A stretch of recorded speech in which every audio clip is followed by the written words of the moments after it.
Hello folks, it's Uncle Jimbo. Today we're going to talk about a certain Mr. William Arkin of the Washington Post. This dung beetle has just dropped a stellar entry in the biggest asshole in America contest. I was stunned by the incredible amount of disgusting, deranged, disrespectful drivel this wanker was able to cobble together in one hearty fuck you to the troops. Well, Mr. Arkin, in true blogospheric fashion, fuck you right back at ya.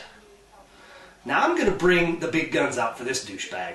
Prepare for a full frontal fisking with airborne envelopments and plenty of precision strike rhetoric. Let's start with a little bit from Mr. Arkin. I'm all for everyone expressing their opinion, even those who wear the uniform of the United States Army.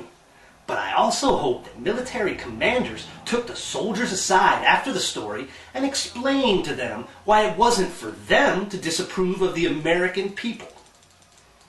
Let's start your education with the U.S. Constitution, douchebag. Say, maybe those bits just after the main document? You remember the first one has these little things about freedom of speech? And yes, Mr. Arkin, it even applies to soldiers. Imagine that. They get to fight and maybe die so that you can write this venomous shite, and they actually get to reap the fruits of their sacrifice as well. Oh, and just for the record, they also happen to be the American people, to a degree you and the rest of the hater clowns with your Grinch-sized little hearts will never understand. More from Mr. Arkin. Friday's NBC Nightly News included a story from my colleague and friend Richard Engel, who was embedded with an Army unit from Fort Lewis. Engel relayed how troops here say they are increasingly frustrated by American criticism of the war. Many take it personally, believing it's also criticism of what they've been fighting for. These soldiers should be grateful that the American public, which by all polls overwhelmingly disapproves of the Iraq War and the President's handling of it, do still offer their support to them and their respect. Hell, they ought to be thankful not to be hung for the illegal war they are helping the Bush crime family perpetrate. Right, Billy? More dumbass. Through every Abu Ghraib and Haditha, through every rape and murder, the American public has indulged those in uniform, accepting that the incidents were the product of bad apples or even of some administration or command order. The indulgence of the public, but more importantly, smarter than us lefties, is another thing I'm thankful for every day. I mean, you have to realize that without the rapes and murders, soldiering kind of sucks. And how kind of you to smear the military command structure as enablers or even commanders of rape and murder. Why, I remember fondly the civilian slaughtering course at Fort Bragg. Oh, and the rape rooms. Oh, wait a minute. That was fucking Saddam. More of a satisfying beatdown with Billy saying this. Sure, it's the junior enlisted men who go to jail, but even at anti-war protests, the focus is firmly on the White House and the policy. We just don't see very many baby kill epithets being thrown around these days. No one in uniform is being spit on. Have you even been to a peace rally lately, you chump? Better to call them anti-war, anti-America hate fests.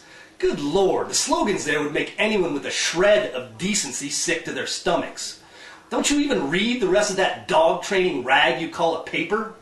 Even they covered the recent clown car emptying in D.C., where PFC Joshua Sparling, a wounded vet, got a bit of lefty love via wad of spit. Let's have some more Billy. Gotta have it to smack it down, right? So we pay the soldiers a decent wage, take care of their families, provide them with housing and medical care and vast social support systems, and ship obscene amenities into the war zone for them. We support them in every possible way, and their attitude is that we should, in addition, roll over and play dead, defer to the military and the generals, and let them fight their war, and give up our rights and responsibilities to speak up because they are above society. How decent of you to allow them a decent wage. And that vast social support system really comes in handy when they wait months for medical care or counseling for their families. And really, it was good of you to mention the obscene amenities. You remind us that soldiers should be focused on raping and murdering, and when they are not actively doing that, they should be lying in the prone position, thinking of more and better ways to rape, kill, pillage, and burn. They're gonna rape, kill, pillage, and burn, eat babies. Sorry, little cadence jumped in there. Must be my sociopathic training kicking in again. Heaven forbid that after a day of bayoneting children for sport, these savages kick back and play video games, or maybe let their wife or mother know they're still alive. That can wait till we've killed all the Iraqis. Obscene? You're an obscenity, you pampered little pussy, sitting safe in Washington, disrespecting your betters who allow you the opportunity to pollute the world with your garbage. None of those complaining on that TV show said that you had to shut the fuck up, but somehow you feel empowered to say that to them.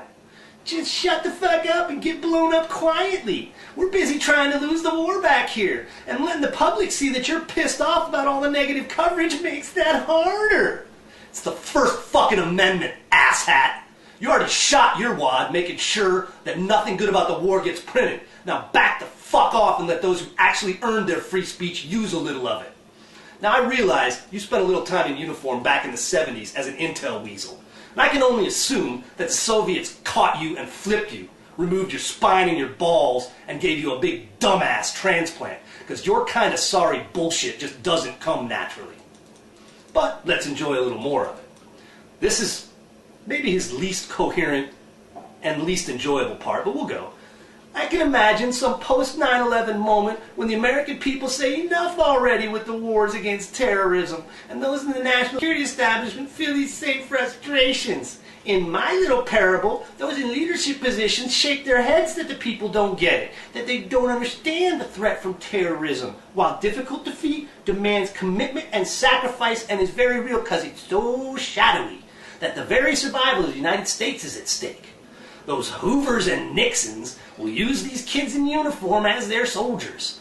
If I weren't the United States, I'd say the story end with a military coup where those in the know and those with fire in their bellies save the nation from the people. What the fuck was that inane tripe? With the incomprehensible writing paired with reprehensible logic and an apparent complete lack of editing, if I weren't the United States, I guess maybe you are arrogant enough to think you are the United States, but trust me, motherfucker, you're not. A little bit more, Billy. But it's the United States, and instead this NBC report is just an ugly reminder of the price we pay for a mercenary, volunteer force that thinks it's doing the dirty work. Fuck you. And I mean that in the heartiest sense of that phrase, Mr. Arkin. Fuck you. You have the right under our laws to write some piece of crap like you did, but you need to remember that you just crossed the line with a whole bunch of people well and truly able to make you pay for that punk-ass comment. You took the time to write it, edit it, rewrite it, and then you took another look at your cute little insult and thought you were smart. You ain't smart. As a matter of fact, I would kick your ass around the world if I had not become a pacifist. You better hope we never end up in adjacent stalls in the men's room, though, because I haven't foregone pissing on the legs of pussies like you. More Billy. The notion of dirty work is that, like laundry, it is something that has to be done, but no one else wants to do it. But Iraq is not dirty work. It's not some necessary endeavor. The people just don't believe that anymore. The notion of military service is that you take an oath to obey any lawful orders you are given. There is no page in the Ranger Handbook that says to conduct a freaking poll of the citizenry prior to assaulting a machine gun. Those Soviets really fucked your head up, didn't they, Billy? I accept that the soldiers, in order to soldier on, have to believe that they are manning the parapet, and that's where their frustrations come in. I'll accept as well that they are young and naive and are frustrated with their own lack of progress and the never-changing situation in Iraq. Cut off from society and constantly told that everyone supports them, no wonder the debate back home confuses them. Back to those mindless drones who are too stupid and got stuck in Iraq, as F. Jacques Carey noted.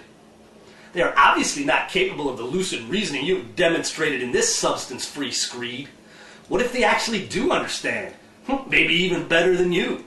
What if all the college-educated patriots serving who chose to do so out of a higher purpose actually understand what is at stake in a way that pampered, punk-ass liberals like you are incapable of?